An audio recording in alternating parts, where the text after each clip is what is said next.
The secrets of ancient medicine have remained impenetrable for thousands of years.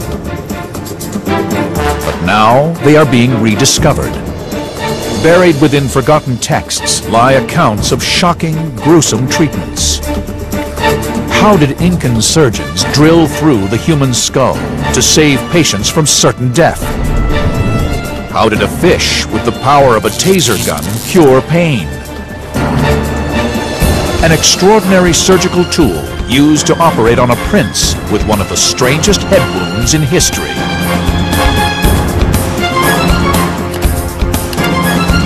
Ancient Discoveries is entering a remarkable world of snakes, leeches, and death rays, uncovering a secret.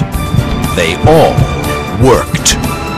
This is the untold story of gruesome medicine.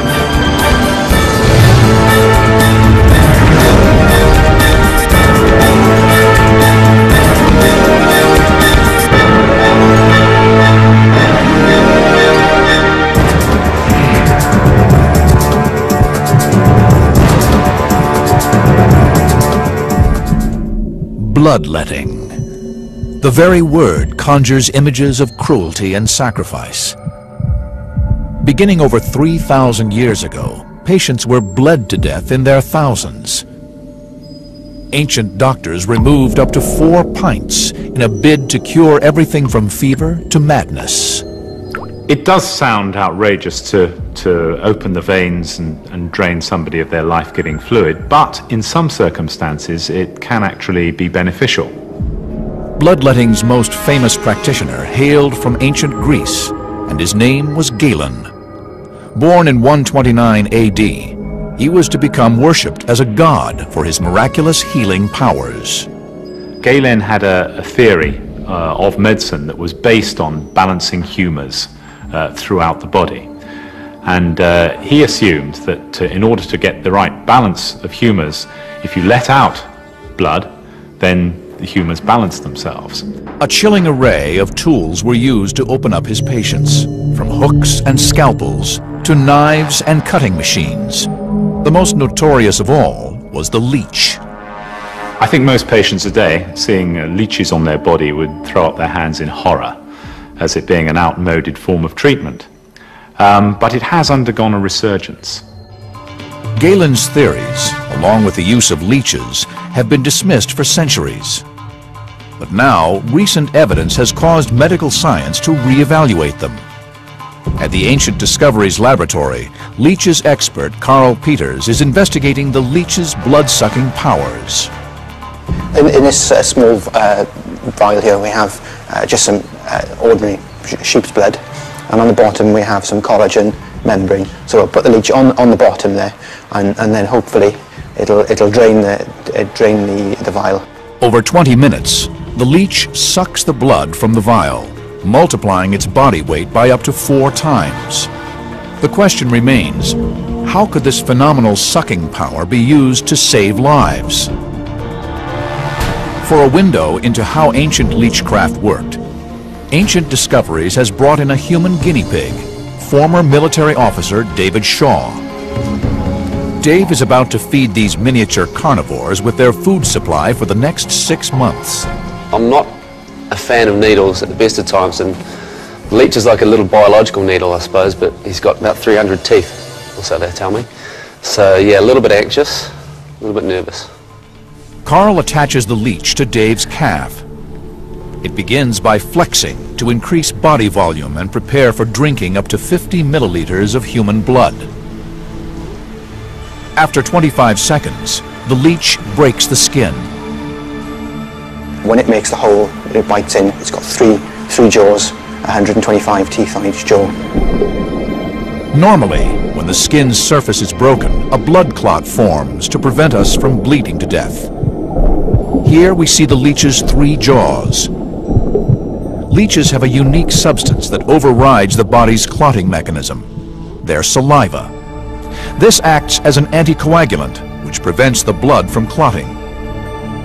In the ancients' procedure, as now, the leech falls off once it's had its fill of approximately 2 ounces of blood. It was quite an experience. It It surprised me the number of times that he actually felt a little sharp prick, and apparently the leech is not happy with just one bite of the cherry. He likes to dig a bit deeper and find the optimum blood supply. You could feel the bodily contractions of the leech as he kind of ingested the blood, but you couldn't feel a flow. Now begins the second part of the ancient procedure. Most of the blood wasn't removed by the leech itself, but from the unclotted bleeding caused by the leech's saliva. Once the leech feeds, because of the anticoagulants in the area, it'll sort of help the area decongest, and the hole it makes will still bleed for about 10 hours. So you get the blood into the artery and out of the hole the leech is made. So it's keeping the area alive long enough for the body to repair. These limbs are suffering from a septic necrosis, which is caused by a lack of blood supply and bone death, a condition seen on the battlefields of ancient Greece due to sword and axe wounds. As the blood vessels are severed, limbs are deprived of critical nutrients in the blood, resulting in amputation or death. The leech's saliva contains agents that vasodilate the small veins and capillaries in the flesh. This allowed ancient leeches to draw the blood evenly through damaged flesh, keeping it alive while it healed. Yet leeches were not the only skin-crawling critter to inhabit the world of ancient gruesome medicine. The most shocking treatments of all came from poisonous snakes.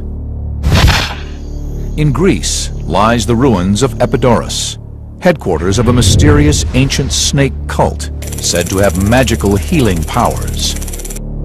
It was founded in 300 BC by a demigod whose name was Asclepius. The cult of Asclepius was very important in ancient Greece, and people would flock from all over Europe to visit him and to receive his wisdom and his healing and his diagnostic powers. Asclepius's symbol of healing was a snake. There is the fable of the snake bringing the herbs of life, and it is thought that his symbol of the staff with the single snake coiled round it arises from that story. Asclepius's snake potions were said to have the power to revive the dead. For 2,300 years, they have been dismissed as myth. Now, modern science may provide clues as to how the snake potion worked. The Liverpool School of Tropical Medicine in England houses over 200 of the world's most poisonous snakes. Dr. Rob Harrison is one of the foremost experts on the medical effects of snake venom. In order to make a snake potion, the ancients would have needed to milk the venom. Our subject is the horned viper, one of the most dangerous snakes in the world.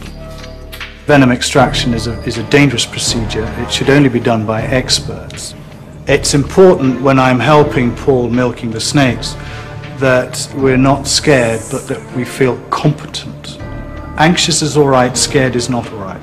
The horned viper is native to northern Africa, and just half of its maximum dose is enough to kill an adult. If a person was bitten, they could be in a life-threatening situation within 20 minutes, half an hour. Okay, Paul, are you ready for the next round? Ready? As Dr. Harrison and his snake handler, Paul, extract the poison, they are replicating a process carried out by the ancient snake handlers. You got the green one? I've got the green. Okay, good. Right. Yeah. Ready? Got it. Once the snake is trapped, the handlers place its jaws over the edge of a beaker and force the venom into the beaker's bottom. Modern research supports the idea that a snake potion would have had certain benefits. The neurotoxins can be used to create drugs that treat Alzheimer's and memory loss, and its hemotoxins help combat heart disease and high blood pressure. 125,000 people die every year from snake bite. High blood pressure certainly kills many more people than that. And the ACE inhibitors, which are the most effective drug against high blood pressure, were developed from snake venom proteins. So we should look at snakes not just as enemies, but also as potential contributors to our better health. If the ancients did access the same unique properties of snakes as modern medicine, how did they ingest the venom in the first place? Amazingly, they may have drank it. Drinking lethal snake venom is not fatal, unless there are cuts in the digestive system allowing the venom access to the bloodstream. 2,300-year-old accounts tell of Asclepius's patients drinking from the head of a snake-covered gorgon and then developing the power to heal. Tantalizing evidence that the ancient Greeks could have discovered the same healing powers as the 21st century's latest medical drugs. The ancients' unrelenting search for new medical treatments even saw them transform an underwater killer's taser-like weapon into a miracle cure. The secrets had been lost to time. Until now. Since the beginning of history, humans have sought to manipulate and control pain. From ancient torture devices that inflict unimaginable suffering to magical ointments that make pain disappear. The fact that we want to get rid of pain is not new. I'm sure the Romans, the Greeks, the Egyptians, and probably everybody who went there before them didn't want pain either. Today, when we think of pain relievers, we think of aspirins or morphine.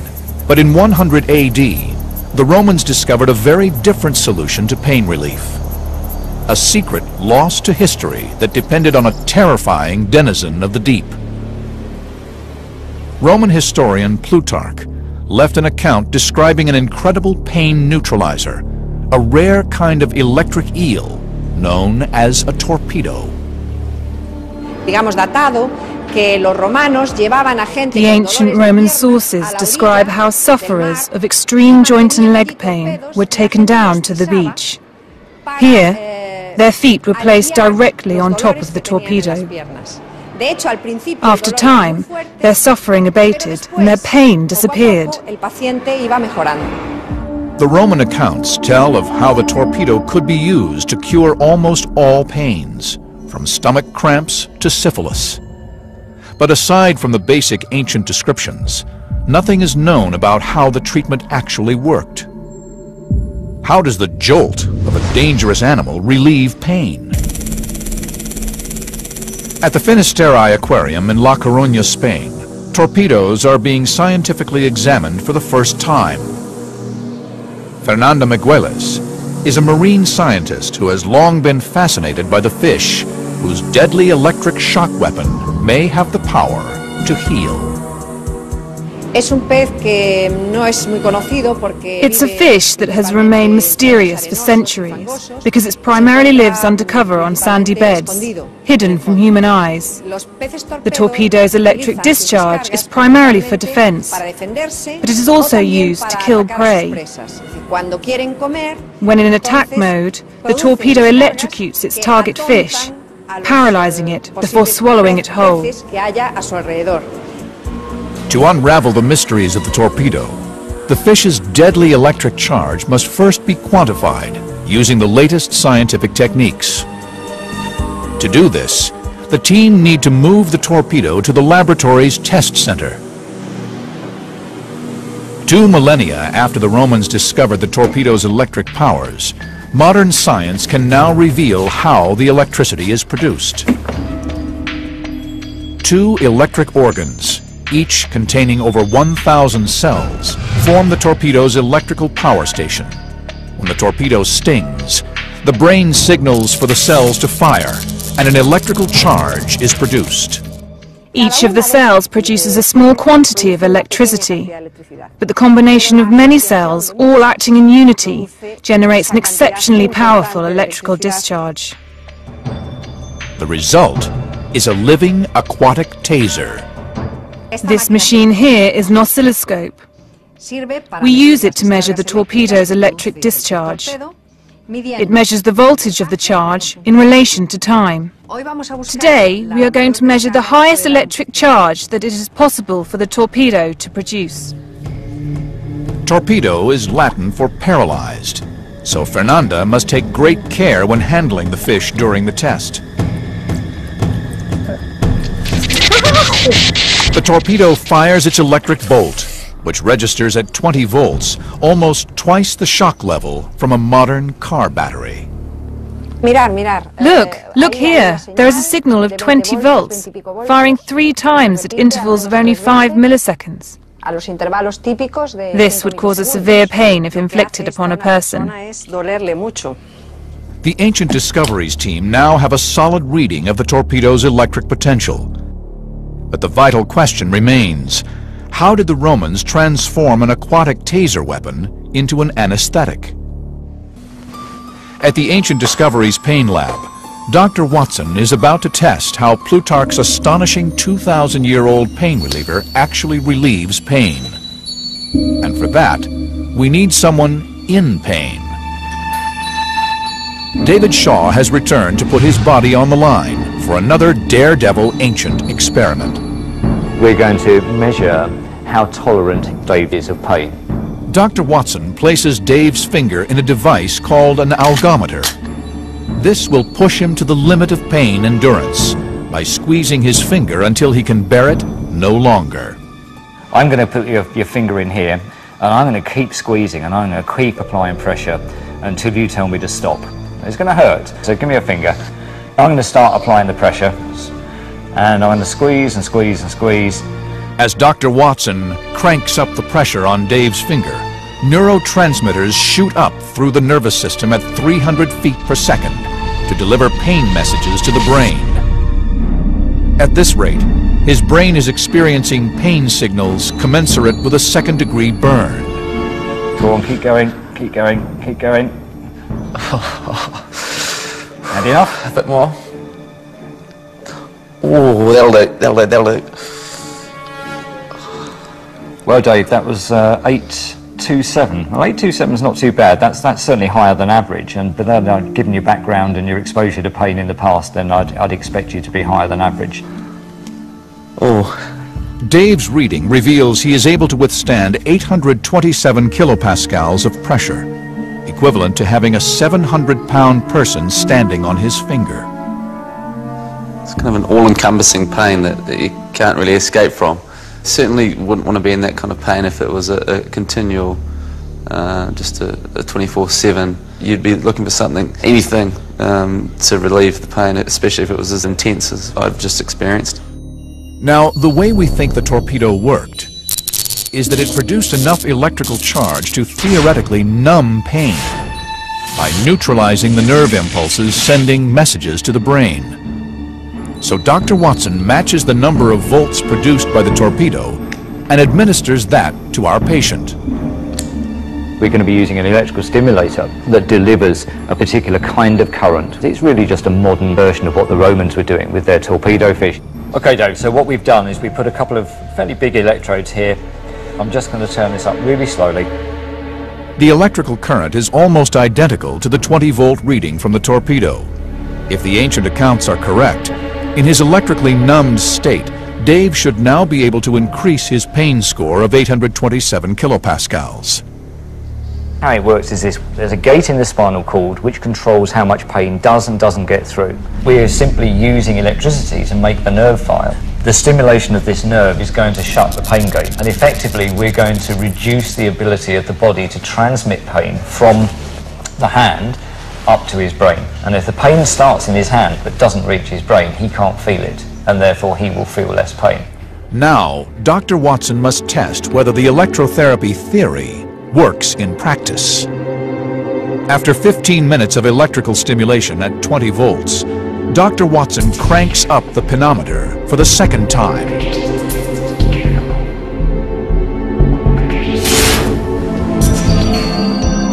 The pinometer crunches Dave's finger into 1/4 of an inch. He is now experiencing a far greater level of pain than we would expect a human to be able to take. Yep. Okay. So that gives us 1096. That's 1096. Very different from last time. Very different. 200 up. 200 up. That's about 25% up on where we were before. Originally he was feeling 827, and that's when he told me to stop. This time we got up to 1096 before he told me to stop.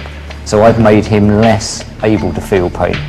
Dave can now withstand pressure equivalent to being run over by a 2-ton truck. 2,000 years after Plutarch's first accounts, this pioneering experiment has revealed that the stories of the ancient Romans' miracle cure are grounded in fact. I'm pretty sure they didn't understand about pain gates in the spinal cord, and I'm pretty sure they didn't understand about stimulating nerves in order to get pain relief, but they knew that using electricity, which happened to come from a torpedo fish, produced the sensation of pain relief. Thousands of years later, our modern machines are just an up-to-date way of doing torpedo fish therapy. Even the Romans might wince at some of the treatments in the mysterious world of the Incas. Here, doctors literally cut open the human head.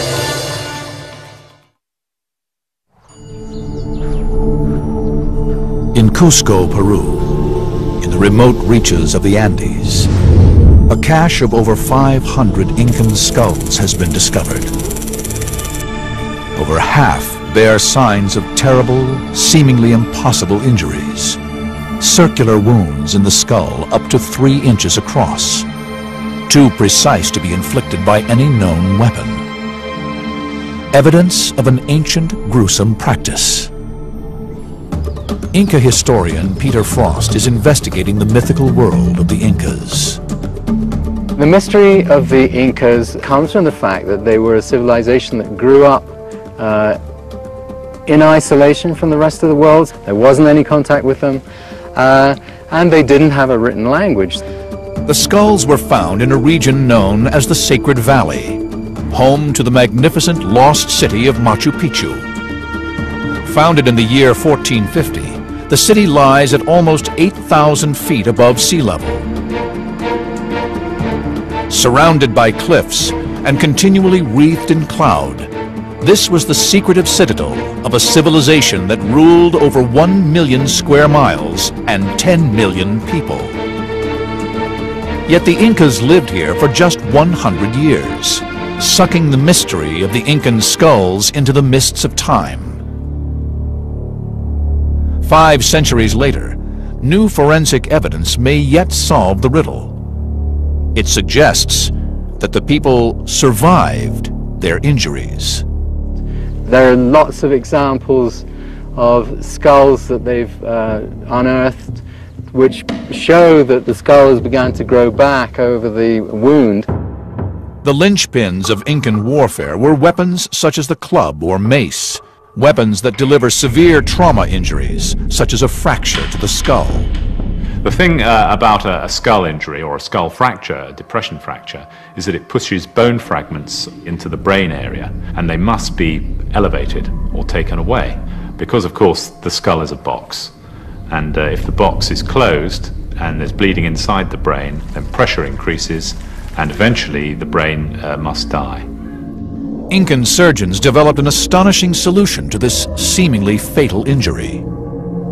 They did develop one technique which is extraordinarily sophisticated, which is skull trepanation. Trepanation is the removal of an area of the skull to release pressure or to decompress a depressed fracture of the skull. We can tell how long an Inca lived after the procedure by analyzing the skulls to see if they show signs of healing. Amazingly, in 80% of the observed cases, the Incas survived this early form of brain surgery. But how? At the Ancient Discoveries Laboratory, leading surgeon Mike Edwards is taking a journey back through 600 years of history. He is carrying out a trepanation using Incan tools on the head of a dead sheep, purchased from a butcher shop. The challenges involved in performing a trepanning in Incan times must have been tremendous. Let's imagine that I'm sitting on some Peruvian hillside with this chap's head between my knees, and I've taken the hair away by shaving, and I'm just making my first incision. Mike will use the same blade as the Incan surgeons, a form of volcanic glass called obsidian, which is 5 times sharper than surgical steel. Keep in mind, the Inca patient would not have been anesthetized. It's a tense time because I know it's going to hurt the guy that I'm operating on, but yet I have to keep my nerve. I mustn't be put off by his screams, and my hand mustn't shake. and I've got to know what I'm doing is going to benefit him. It's the same for any surgical procedure, apart from the fact, in this case, my patient's wide awake and feeling what I'm doing. The obsidian blade went through the scalp in one fluid move, so it's an incredibly sharp instrument. It takes Mike about 30 minutes to cut through the bone. Not long, unless you're an Inca patient. During the operation, Mike lacerates several cranial nerves, sending extreme pain messages instantaneously to the brain. Beneath the bone lies the dura, a thin layer embedded with blood vessels. It is the body's final layer protecting the brain, but it has the consistency of a cotton shirt. I'm very careful as I go through the skull not to damage the dura, because I know if I pierce the dura, it's going to bleed, and I may not be able to control the bleeding. I will also enter the brain tissue. It may be that there's pressure inside the brain that has caused me to be doing this procedure in the first place. So if I pierce the dura, there's every chance that the brain may just burst through like toothpaste and just come out in front of me, and the patient will die within seconds. Well, looking at this, I think this has been a successful trepanning. We've made the skin flap that you see here. We've gone through the periosteum, we've gone through the bone, and this, peeping up at us through this hole here, is the dura. The vast majority of patients were killed not by the trepanning, but by infection of the brain afterwards. But 8 out of 10 Incan patients survived. The bone reformed over the hole and the skin healed, leaving nothing behind but a small indentation. In the same time period, over 6,000 miles away in England, a simple blacksmith set about transforming medical history. How did he use nothing more than a hammer and molten metal to perform brain surgery needed to remove an arrow that had been shot straight through the head of the most powerful prince in the medieval world? The ultimate test center for medicine is the theater of war. Yet few today realize that the surgical techniques deployed in war zones from Vietnam to Iraq were invented over 2 millennia ago in Imperial Rome. The Roman drive for military might saw the creation of the Medici, the first medical army elite in history. The medics became very much more important and significant as the Roman army became professionalized, and this was around the 1st century AD by Emperor Augustus, who recognized the importance of having a quality medical support team for his forces, for his armies. Preserved at the Museum of Roman Civilization in Rome lies an intriguing collection of images taken from Trajan's column and dating from the year 113 AD. They depict surgeons operating on the front lines, applying bandages, splints, and emergency first aid. If the reliefs are accurate, they show that the Roman surgeons pioneered the tools and techniques used by today's military medics. Leading surgeon Damien Mole is investigating. The basic principles behind surgery and surgical operations have changed little throughout the ages, even though the technology has. A battlefield surgeon would be interested in stopping blood or needing to perform an emergency amputation. He would have needed something to cut skin, muscle, tendon, which would be a knife, and he would have needed something to cut bone, which would have been a saw. This saw is still used by many operators to cut through bone during an amputation.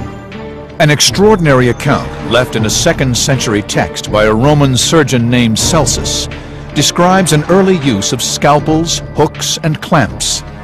Amazingly, its instructions are still obeyed in operating theaters today. Modern surgeons clean and stitch up wounds just as he recommended over 1,800 years before. Only a foolish surgeon would ever ignore history and ignore the past. The kind of clamps and that were used in Roman times are similar to the ones used today. There have been developments in the materials and obviously in the design of the clamps, but the principle of applying them and the mechanics used of the instrument to stop blood flow would have almost certainly been identical. Celsus's 4 sins of inflammation, redness, heat, pain, and swelling, are still memorized by every modern surgeon. This patient will later make a full recovery, a recovery founded on Rome's battlefield medics. Yet throughout history, survival depends not just on battlefield innovation, but also on rank and influence. The need to save wounded generals, commanders, kings, and even emperors has driven medicine to astonishing new heights. In the year 1403, Prince Hal, heir to the English throne, led 4,000 troops against an uprising that would become known as the Battle of Shrewsbury. He was aged just 16, and within 24 hours, his face would never be the same again. As the Royal Army advanced, the archers on the top of the hillside sent this hail of arrows down the hill. And contemporaries, when they've experienced a battle like this, all talk about how the sky literally darkens over because of the sheer number of arrows that come flying down through the sky. Now, if you're a knight and you're wearing full plate armour, it gets increasingly difficult to breathe. So as they're staggering up this hillside, the first thing they all do is throw back their visors, and that makes them immediately vulnerable to the arrows because their faces are lifted, and so that's exactly what happened to Henry V. Prince Hal was struck by an arrow just beneath his left eye. It penetrated 6 inches into the skull, leaving the prince fighting for his life. The extraordinary thing about the Battle of Shrewsbury is not just that Henry V got hit by this arrow, but that he didn't leave. He stayed on and he fought. This wretched arrow stuck in his face. At the Glasgow Digital Design Studio in Scotland, eminent neurosurgeon Ian Sabin has for the first time recreated this wound on a virtual Prince Hal. The arrowhead involved was a bodkin, which was designed to be armor-piercing, and as such would have punched its way through the tissues almost surgically.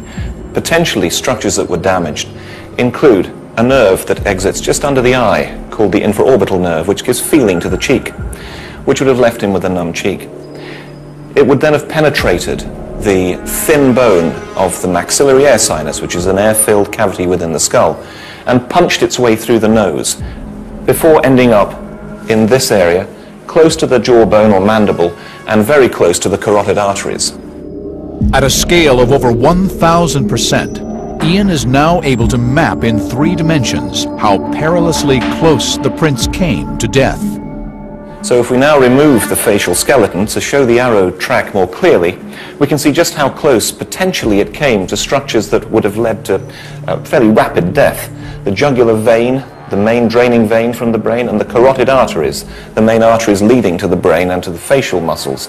In addition, very close also is the spinal cord and the brainstem, injury to which would have been instantly fatal. The prince was taken to Kenilworth Castle, in the heart of England. Its ghostly remains still stand. His attendants carefully tried to remove the arrow, but then, disaster. The arrow breaks. Now the prince has a bodkin arrowhead lodged 6 inches inside his skull. How will they get it out? And who in all the kingdom has the skill to do it? The prince's advisors chose John Bradmore, a surgeon, locksmith, and convicted coin forger, for the challenge of a lifetime. You've got to imagine that Bradmore was in a unique situation. For the start, that he was in prison for counterfeiting, which was quite a serious offence, and he had been dragged out of prison, brought up to Kenilworth and said, right, here's the situation, you've got the future King of England, he's got an arrowhead in his head, we want you to get it out.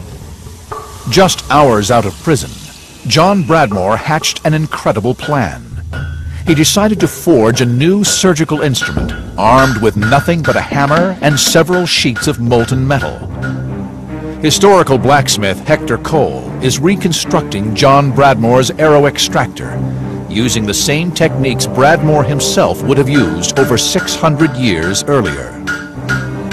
What John Bradmore would have had to have done first would to forge out the strip of metal to make the main body of the extractor, and I've done that, and I've thinned out the 2 ends, so that they are the right thickness to be able to put the flutes in, to make it into a half a cylinder at each end, because when the two come together they make a complete tube to enter the wound where the arrow went into Prince Henry's head.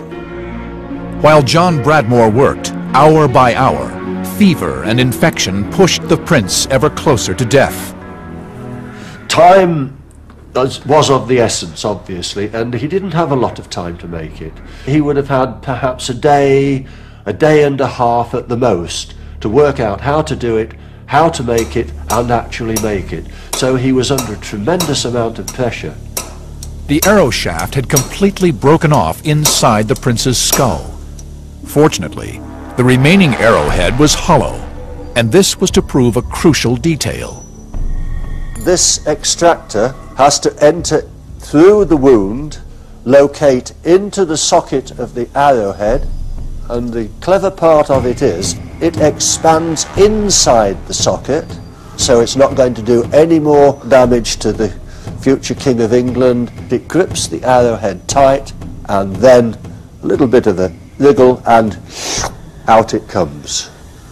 6 centuries after John Bradmore forged his instrument, the Ancient Discoveries team are putting it to the test. Using state-of-the-art virtual technology, they are going to recreate the operation that saved the English prince. The question is, how did the future king survive? July 1403. At Kenilworth Castle, the future King of England lay dying, with an arrow lodged 6 inches inside his skull. How he survived has remained a medical mystery for 6 centuries. At the Ancient Discoveries Test Center, our team are recreating Prince Hal's wound on a pig carcass. Using a 15th century longbow, an arrow is fired at 200 miles per hour into the carcass. Now, top surgeon Mike Edwards is investigating how our extractor can be used to remove the arrowhead. This is a pig carcass we're dealing with, of course, but we've got to draw some similarities between this and a wound in a human being. This is a big problem to treat because it's in such deep tissue and I can't see the other side of it.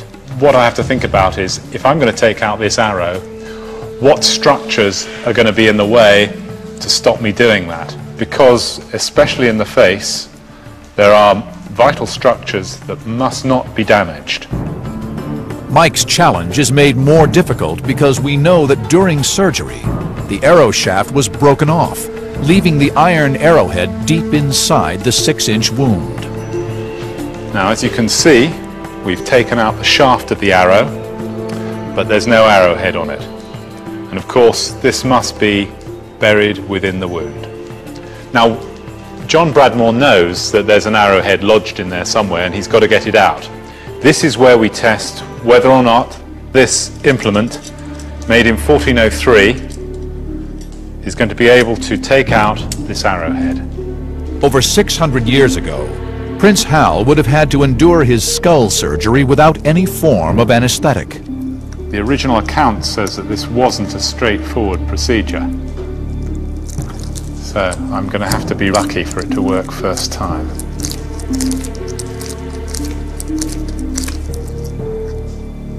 And it hasn't.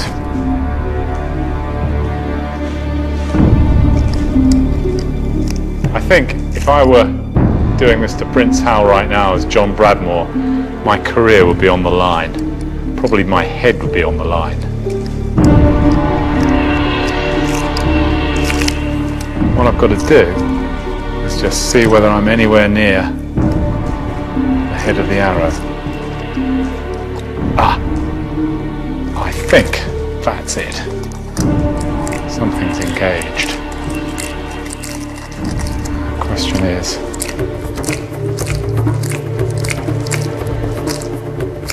has it been enough? I'll just tighten the whole thing way down.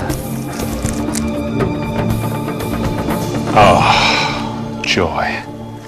Mike's success came only after much trial and error, and it thus poses a further riddle.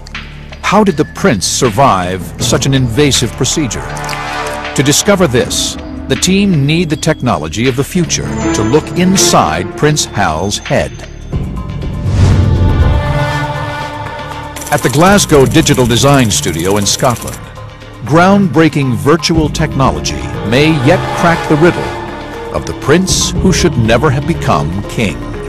What we've done with Prince Hal has built a three-dimensional model, but in layers, if you will. We've started with the outside tissues and worked in three-dimensionally.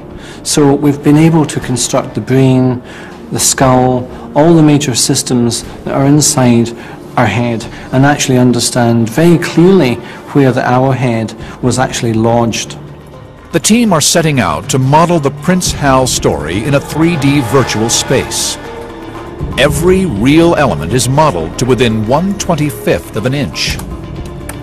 The way that we would build up a realistic 3D image for the arrow or the extractor would be to make the outline of the item, and then we would use that line to make a set of surfaces. We can then use reference imagery from photographs we've taken, which we can then project onto the surfaces that we've created from those very basic lines, and we end up with what looks like a very realistic end product. All of the virtual elements are now in place. Neurosurgeon Ian Sabin is about to carry out the first ever virtual operation on a historical figure ever attempted. We take away the skull and the muscle layer, please. Okay, we're going into layer selection mode. There you go. Ian is able to visualize the virtual prince using 3D glasses. Haptic glove technology then allows him to manipulate the prince in a virtual space. Arrow extractor, please. Okay, here's the extractor. The arrow took the only non-fatal trajectory available. It missed the central spinal cord, the brain stem, and the most vital blood vessel in the brain, the carotid artery. So using Bradmore's extractor, I'm going to pass it along the track that the arrow created, just able to locate it into the socket of the arrowhead, and it appears it's in the right place visually. I can now have a much closer look, which of course Bradmore couldn't do. We can rotate the head and see the tip, and then get a really close view. And that's a view that I've certainly never seen before. That's phenomenal. Just missed the carotid artery. He was that close to death. At this point, 600 years ago, the prince would have been feverish, his heart rate approaching 120 beats per minute. Removing the arrow would have been crucial. But first, Ian must ensure he is correct on the location of the arrowhead. We're just about to take the arrowhead out. There may be torrential bleeding. We'll need people ready to put pressure on the carotid artery if that happens. Have some packs ready and some vascular clamps. Screw the thread home to open up the jaws so that I can now rock the arrow backwards and forwards, freeing it from its bony entrapment and gradually pulling it back.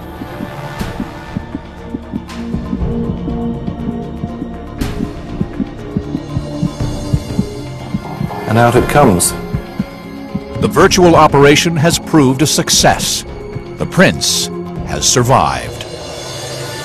The injury that Prince Hal received was horrendous, and actually he was incredibly lucky to survive. But we now can understand, using very advanced technology, how he was able to do that, what the surgeon of the time actually did. John Bradmore went on to become a celebrated surgeon and was paid 10 sovereigns a year for the rest of his life. These experiments have proved that the ancients' understanding of pain, trauma, and human anatomy was far more advanced than previously thought. Gruesome treatments, from leeches to snakes and torpedoes, should now be seen not as primitive, but visionary. Every hospital visit we make today, every life that is saved, builds on the pioneering groundwork laid by history's first doctors.